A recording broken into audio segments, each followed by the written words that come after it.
জনতা যেভাবে জুলাই বিপ্লবটা হয়েছে, এটা কিন্তু কোনো রাজনৈতিক দলের বিপ্লব ছিল না। সুতরাং জনগণ, সাধারণ জনগণ গত 16 বছরের ক্ষোভ, ঘৃণা এবং তাদের সাফারিংয়ের যে কারণে এই বিপ্লবে অংশগ্রহণ করে এবং সরকারকে পালিয়ে যেতে বাধ্য করে।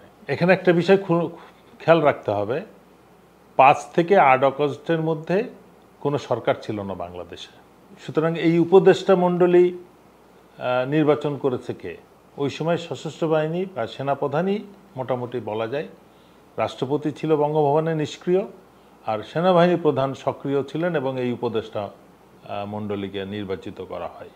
সুতরাং এই উপদেষ্টারা কতজন জুলাই বিপ্লবকে বুকে ধারণ করে সে ব্যাপারে জনমনে একটা ব্যাপক সন্দেহ রয়ে গেছে, যার পরিপ্রেক্ষিতে এই বিপ্লব উত্তর বাংলাদেশের প্রশাসনে বা সর্বস্তরে যে পরিবর্তনটা সবাই আশা করছিল, বিন্দুমাত্র পরিবর্তন হয় নাই।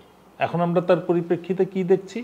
পুলিশ বলি, সশস্ত্র বাহিনী বলি, ব্যুরোক্রেসি বলি, সর্বক্ষেত্রে আওয়ামী লীগের সেট আপ করা টিমই রয়ে গেছে।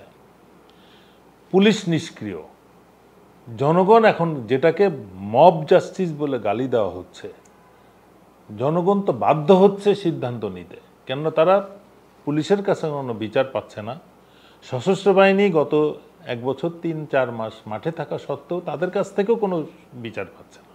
তারা মাঠে আছে ঠিকই, তারা আওয়ামী লীগের দুষ্কৃতিকারীদের পালিয়ে যেতে সাহায্য করতেছে, তাদেরকে আশ্রয় দিচ্ছে ক্যান্টনমেন্টে এবং বিভিন্ন জায়গায়।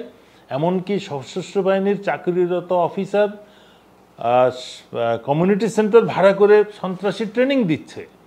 সেই পরিপ্রেক্ষিতে জনগণকে তাদের নিজের যে কোনো ঘটনার কারণে বিচারটাকে নিজের হাতে নিয়ে নিতে হচ্ছে। এই কারণেই কিন্তু মিছিলে, যেহেতু পুলিশ বলি, র্যাব বলি, সশস্ত্র বাহিনী, আর্মি বলি, তারা কেউই এই সমস্ত মিছিলের বিরুদ্ধে, যদিও এটা নিষিদ্ধ ঘোষিত একটা দলের মিছিল, নির্বিঘ্নে এটা শুরু হওয়ার আগেই গোয়েন্দা সংস্থা তথ্য দেওয়ার কথা যেখানে আওয়ামী লীগ জড়ো হচ্ছে মিছিল করার জন্য, তারা দিচ্ছে না। তার মানে এই গোয়েন্দা সংস্থাও আওয়ামী লীগের সেট আপ রয়ে গেছে। তারা তথ্য দিচ্ছে না, তারা রাস্তায় নামার পরে পুলিশও ধরছে না, আর্মিও ধরছে না। সুতরাং জনগণকে ঠিক বিপ্লব যেভাবে তারা ঘটিয়েছে, এখনও তাদেরকে আইন শৃঙ্খলা তাদের নিয়ন্ত্রণে নিয়ে আসতে হবে। আমরা গত 16 বছরে কত অপকর্ম করেছে হেলমেট লীগ, ছাত্রলীগ, যুবলীগ, কখনো তো বলে নাই এটাকে মব জাস্টিস। জনগণ যদি আইন শৃঙ্খলা বাহিনীর হাতে বিচার পায়, তখন কিন্তু আর তারা নিজের হাতে তুলে নিবে না। যেহেতু আইন শৃঙ্খলা বাহিনী নিষ্ক্রিয়, সেজন্য তারা নিজের সিদ্ধান্ত নিচ্ছে এবং সেটাকেই এখন মব জাস্টিস বলা হচ্ছে। এখন এটার সাথে সশস্ত্র বাহিনী কতটা রিস্ক নিবে? আমি মনে করি যে আওয়ামী লীগের যে কোনো ধরনের অ্যাডভেঞ্চারে সশস্ত্র বাহিনীর ব্যাপক অংশ, যেহেতু এখনও সৎ এবং দেশপ্রেমিক, একটা সীমিত সংখ্যক যারা টপ লেভেলে আছে তাদের সাথে সম্পৃক্ত ভেরি ইনসিগনিফিক্যান্ট একটা নাম্বার নিচের লেভেলে, এরাই কিন্তু এই ক্রিমিনাল গ্রুপে পড়ে, এরাই কিন্তু পুরা বাহিনীকে দুর্নাম করতেছে। তা সুতরাং এদের কোনো কার্যক্রমে, এদের কোনো অ্যাডভেঞ্চারে সশস্ত্র বাহিনী কখনোই কোনো করবে না, সাপোর্ট দিবে না। না হলে কিন্তু বাই দিস টাইম আরও অনেক দুর্ঘটনা ঘটে যেত। আমরা অনেক রকম বিভিন্ন সময় আভাস পাচ্ছিলাম যে সশস্ত্র বাহিনী টেক ওভার করবে, মিলিটারি ব্যাকড গভর্নমেন্ট হবে। চেষ্টা যে জারি নাই তা বলবো না, কিন্তু তারা সফল হবে না। এবং এবারেও যেহেতু আইন শৃঙ্খলা বাহিনী কোনো সিদ্ধান্ত নিবে না, জনগণই এই ধরনের যে কোনো প্রচেষ্টাকে নস্যাৎ করে দিবে বলে আমি বিশ্বাস করি। প্রধান উপদেষ্টা দায়িত্ব গ্রহণের সময় উনি ওয়াদা করেছিলেন যে দৃশ্যমান বিচার এবং দৃশ্যমান সংস্কার হবে।